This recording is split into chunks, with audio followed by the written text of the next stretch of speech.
I've been streaming video for ages, but I was never happy with the way the video from my webcam looked.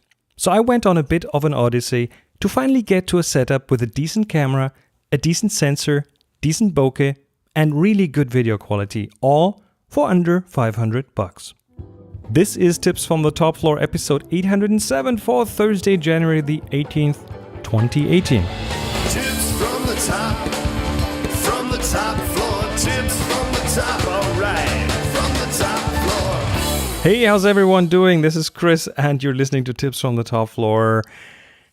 Not much has happened since last week. Well, let me see. Photographically, I've been mainly working on what I will talk about in a minute here in the show. The Future of Photography, the other podcast that I do together with Adrian, it has a new episode, Unsupervised Image-to-Image Translation Networks. Yep, that's a mouthful. Check it out, links in the show note. There's also a new episode of Curiously Polar that I do with Mario. The title is Twilight and Sweet Buns. Yeah, it's a fun episode. But that's about it for the intro. Let's get into talking about the new camera. Now, I admit the title is a tiny little bit clickbaity because yes, I do have a new camera. I didn't lie to you about that, but it is a mirrorless camera. It's got an APS-C sensor, but it will not replace my DSLRs. That's not what it's for. It's not meant to be a still camera. I bought it for a very different purpose. And I think the reason the reason it's okay to talk about this here on the show is because it's an example of buying something, not necessarily because I want it, but because I need it.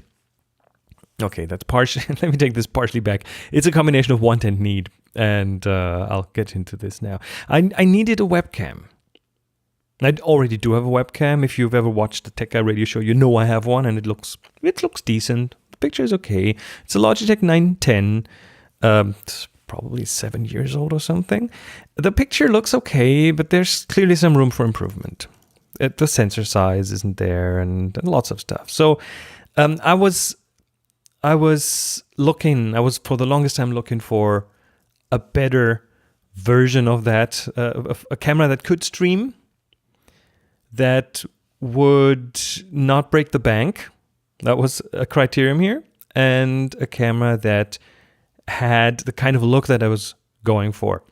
And the look is a function of, well, the focal length, the sensor size, the subject distance, and the background distance. That's the four variables that make that picture look the way it looks. And of course, that comes with, well, a certain amount of out of focus background, a certain amount of bokeh, and a native one at that. And that's the only way to get that properly is to use a bigger sensor. So I was in the market for something that has a bigger sensor and still acts as a webcam, because the software I interface with on the computer is webcam based. It needs webcams. It's looking for webcams.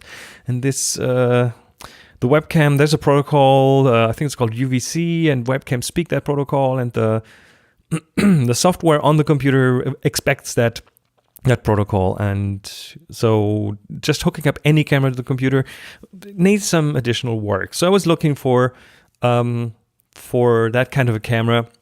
And of course, there is no webcam out there with a bigger sensor. At least none that I could find, a proper webcam. They're all tiny sensors, and the tiny sensor comes with the things that a tiny sensor comes with, which is not an exceptionally good low light performance, which here is not a big problem because I have good lighting here. I have, over the last years, I've just gradually improved the kind of lighting I have here for video purposes. So there's LED panels, there's mostly LED panels actually, and they do a fairly good job with diffusers on them and stuff. So I can light this studio up like a Christmas tree, and it looks decent.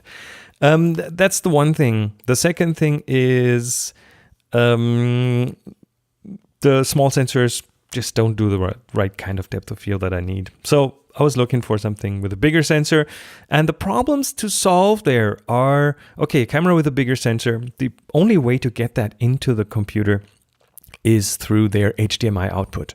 HDMI outputs send out video by definition, and that video then needs to go in the computer somehow, and that's how you get a bigger sensor with a better depth of field and better low light capabilities. Also more control, because webcams typically don't have the controls you want for white balance, for aperture, for these kind of things. A proper, doing air quotes here, a proper camera has that. So that's what I was looking for. And there are some issues that you need to overcome to get that solved, because the HDMI output, for example, with many cameras is not what's called clean. Clean HDMI out means that it does not include any graphical elements.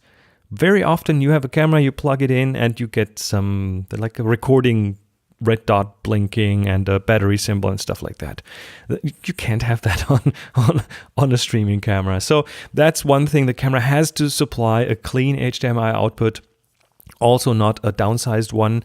For example, the Canon SL1 that I had, the 100D here in Europe, has HDMI out, yes, but it's downsized, it's grainy, it doesn't look good. So that doesn't work. The second thing is how to make the computer see that as a webcam, and that is done with a converter. There are converters out there. Elgato has one.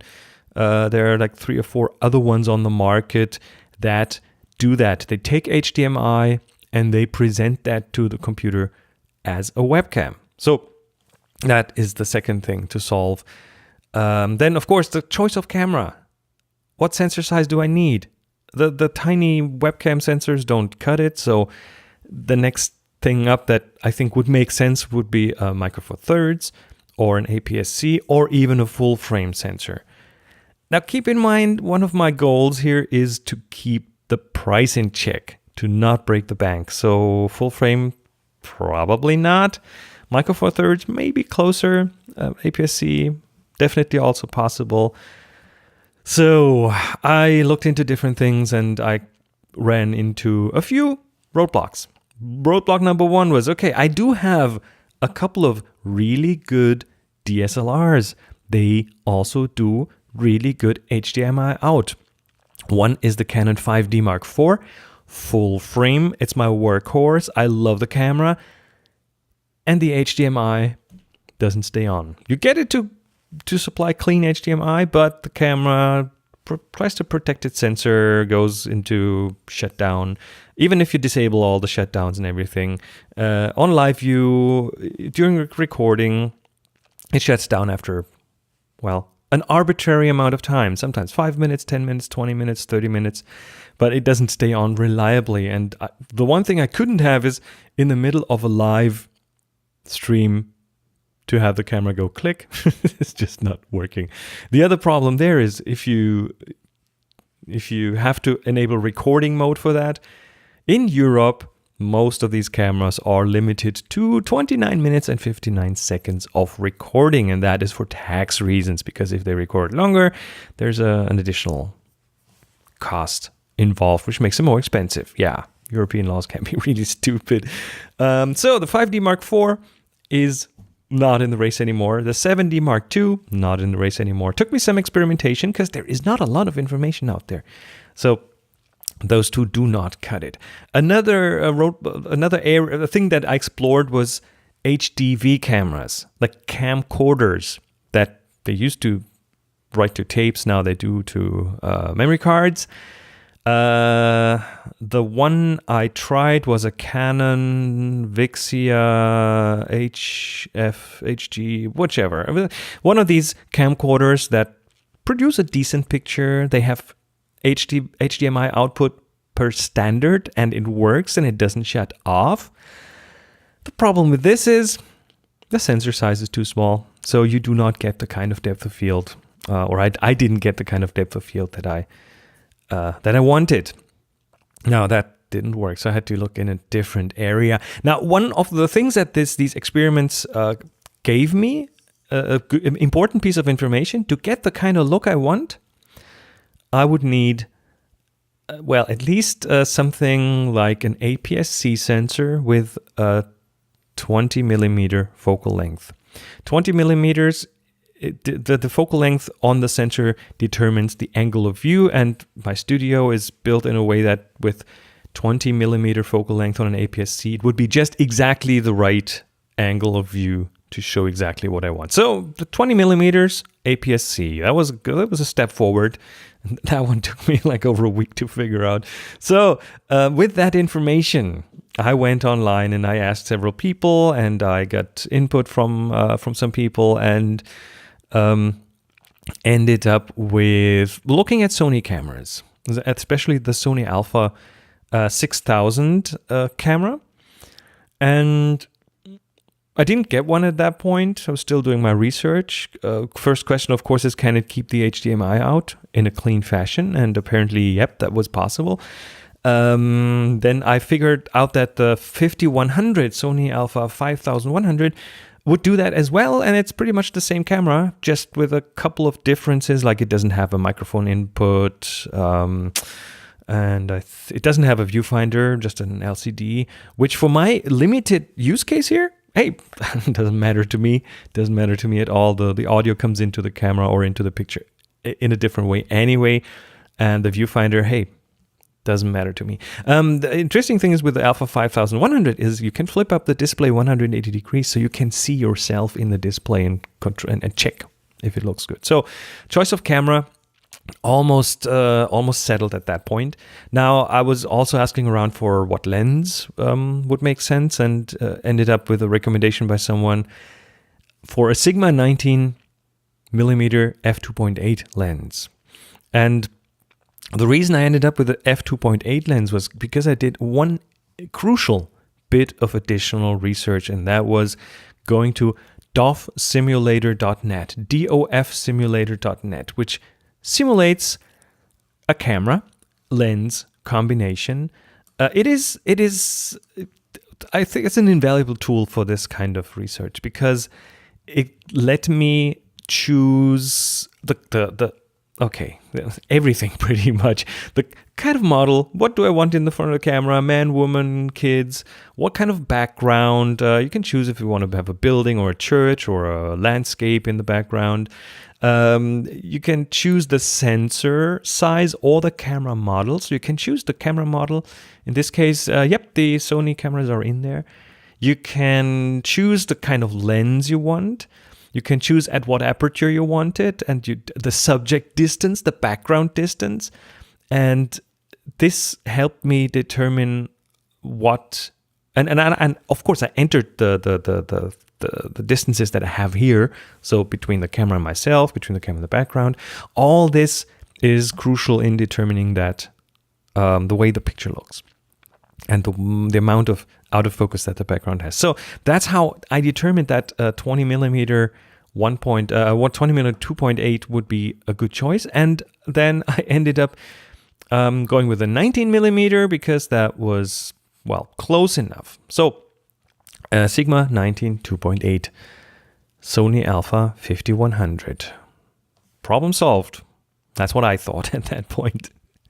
The conversion from HDMI to webcam, from a different project, I have a Blackmagic Ultra Studio mini recorder here, which converts HDMI to Thunderbolt, and Thunderbolt, then that signal is being interpreted as a webcam by most software, and especially by the software that I found to be important here. So that one worked for me. I didn't have any additional cost.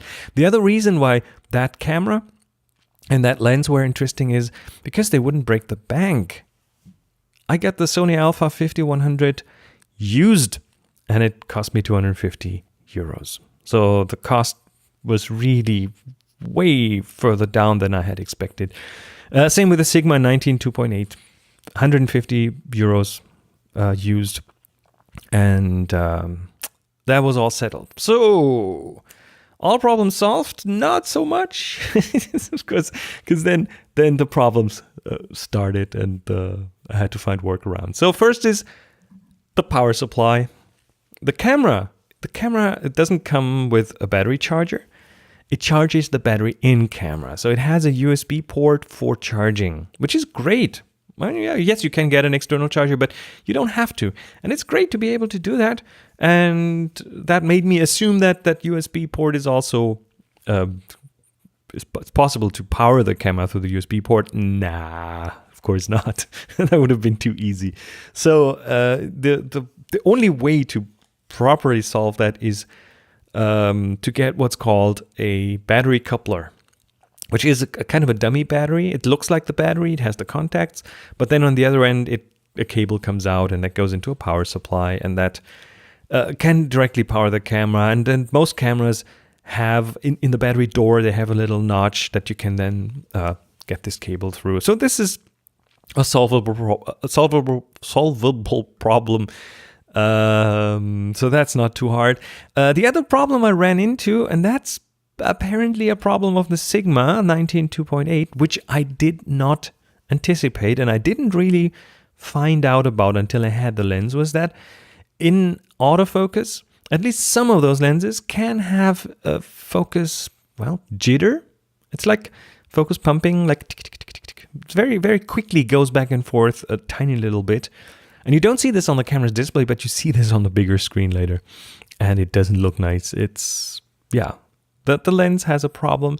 I've only found this after specifically searching for the error. I didn't find it with my other research. So first of all, I ended up being kind of a bit disappointed because it really kind of killed the entire picture. But then I figured that I'm doing this as a very limited use case. I am at the same distance of the camera, so I went manual focus, and the range of focus is good enough to keep me in focus. So for this limited use case, this lens works just fine. But on manual focus, if you want autofocusing lens, then you'd have to probably go for the Sony 20 f2.8, which is at least $300. So yeah, price tag going up again. But I don't need this for my limited use case here. So that one solved. The lens jitter solved for my use case. Now, here is another issue, and that was, I think, the biggest issue. And I was almost giving up because that took me several days to figure out. The Sony Alpha 5100 has a feature called skin smoothing. It, does what it said. It smooths your skin. It detects your face and then it irons it. Takes out all the little wrinkles and covers your skin with what can only be called wax. It looks like, I don't know what it looks like, but it doesn't look any good. It doesn't look good. It looks horrible. Especially as the face detection isn't perfect. So you move your head around and then it comes in and out, and it's just horrible. It's just really, really bad. Now, there are two menu entries that you can disable. One is called skin smoothing. Hey, uncheck the skin smoothing check mark, and it's still there. And I was like, what? Okay. Second thing you can disable to kind of get rid of it is face tracking. Now, one of the reasons, if let's go a step back. Had I used autofocus, the face tracking would have been helpful because it would focus on my face no matter where in the frame. Now, as I'm using it on manual focus, that face tracking isn't as important. But if I ever go back to some autofocus lens on this camera, face tracking is kind of important. Now, having those two disabled does disable skin smoothing, but of course it's not solved yet, but only on a recording. Like you put a card in the camera, you press the record button, and there is no skin smoothing. But the HDMI output still does the skin smoothing, even if you disable those two things. And that sucks. So, because that's what I need it for, right? So, skin smoothing, no dice. And at this point, I I don't know how many weeks I was into the process at this point. But then I found a YouTube video, again, only after specifically searching for that issue. Of course, no one else even mentioned it because I guess no one else has my use case. So I found a YouTube video where someone said, hey, it's very easy to take care of. You just have to press record. You have to record to a memory card in the camera to get rid of skin smoothing on the HDMI output. Wow. So that's what I tried. I put an old 16 gigabyte card in there. I pressed record. I formatted it. I pressed record. And lo and behold, the skin smoothing on the HDMI output was gone. Yay! Until about 15 minutes later, the camera turned itself off. What? Did I get a lemon? Did someone sell me his used piece of garbage? Not really. What I found out then is the 5100 has an overheating problem when recording, and that's a problem that's in the camera. It is a problem that every Sony Alpha 5100 has, and it's not always at the same point in time, so you cannot rely on it. Sometimes it turns itself off after 10 minutes, sometimes it does it after 20 minutes, sometimes it does it after 5 minutes. So that was not the solution. And I luckily had a bit more energy in me to try to find a solution here, because I did in the end find one solution, and it's such an obscure solution for this problem. And again, only after very specifically searching for it and somewhere buried deep in a YouTube video that someone recorded, I found the solution. And the way you get rid of skin smoothing on the HDMI output without having to record and without running into the overheating problem is by zooming in. Yeah. It's just crazy. So there is a and this is not a zoom lens, right? So there is a digital zoom in the camera that you can switch to. I think it's called clear zoom. It's a zoom mode that doesn't look horrible because it crops the sensor. So it crops, it only shows you part of the sensor.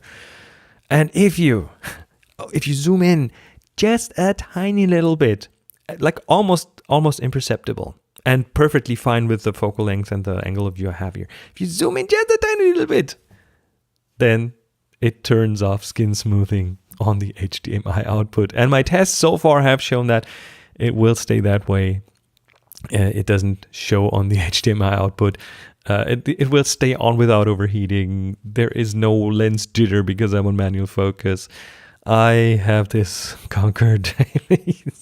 It's just, isn't it horrible that you have to take that long? Now, okay, of course, there might be solutions out there that do all of that out of the box. But here, I paid $250 for the camera, $150 for the lens. That's $400. Yeah, it's not cheap, but it's $400, so it's doable for that kind of a picture.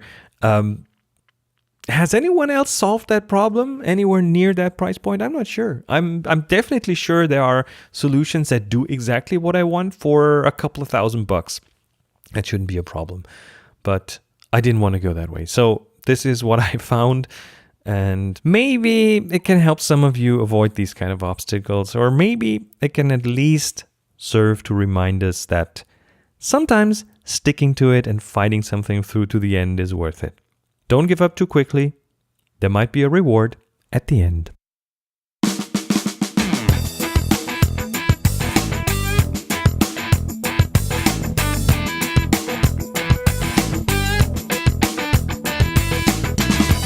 All right, that was it for this episode. If you want to see what the video setup actually looks like, or rather what kind of video it produces, I've put a video up on YouTube for you to watch. The link is in the show notes. You can find other episodes of this show at tfttf.com. Also, don't forget to set in your voicemails, questions, feedback, anecdotes. Get your voice heard on the show, record it on your smartphone, send it to voice@tfttf.com. That's voice@tfttf.com.